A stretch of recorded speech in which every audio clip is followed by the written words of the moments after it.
Okay, this one's on connectivity improvements. So the background is we're in West Atlanta at Benjamin E. Mays High School.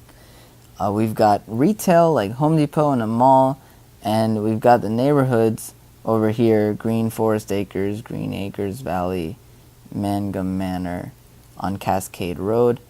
And there are some really bad connectivity issues here formed by not just the perimeter highway. Well, that's a pretty big issue. The perimeter highway that forms an artificial barrier between the residents and the high school and the retail. We've also got some tree fences here that further divide the neighborhood, reducing the connectivity between the neighborhoods and the retail down here where there's a Kroger and there's a hospital. So you can be physically close, but by the street network you're really far. So let's say, for example, you lived at the bottom corner of Green Acres Valley. Physically, you're about a quarter of a mile from the hospital, and you're about a half a mile from the high school, about a half a mile from the retail. But traveling to these places along the street network, especially if you're walking, would take 45 minutes to an hour, despite being so close. I hope it's starting to become more obvious how the retail and the residences are simply on opposite sides of the tree fence here. So let's take this example. If we were in the bottom corner of this neighborhood, do you see how physically close you are to the retail?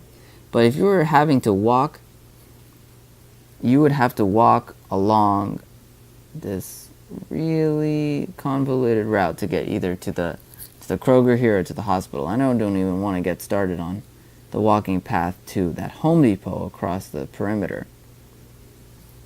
Now let's say if you were going from the neighborhood to the high school. It's the same deal. You have to go all the way up to Benjamin E. Mays Road, through the neighborhood,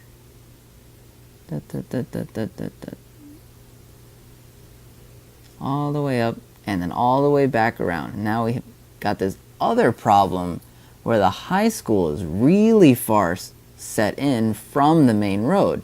It's like once you get to the high school, you still have to walk down this really long driveway just to get to the high school.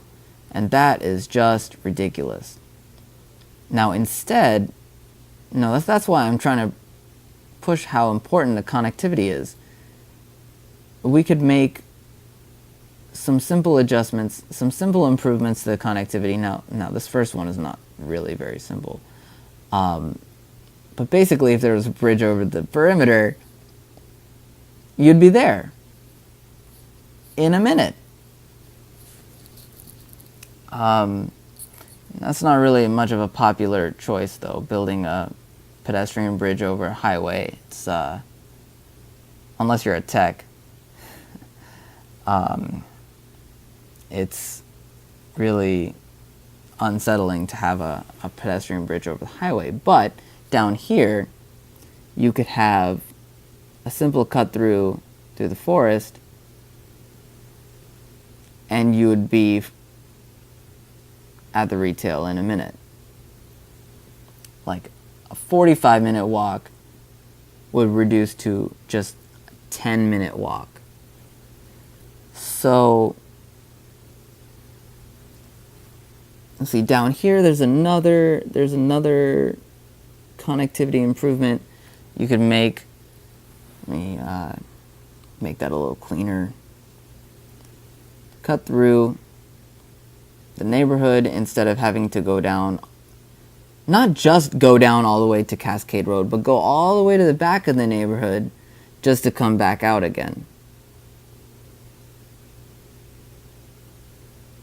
And this kind of connectivity problems are seen all over Atlanta. This is not just a unique case. These neighborhoods were designed assuming that you'd be able to drive everywhere. And that's the problem. They put all residences in one place and made it really difficult for you to walk anywhere. So let me just put the connectivity improvements on the map. Clean it up a little bit. A few bridges over the highway. A few cut-throughs through forests. That would be a pleasant walk. Another trail connecting the high school to the retail. Now, high schoolers, they have a little bit more freedom. They work, they want to get food with their friends. They deserve to be able to go to the retail that's right next door, technically, without having to drive all the way around the perimeter just to get there. And that's about it. Hopefully I showed how connectivity improvements are important in that video.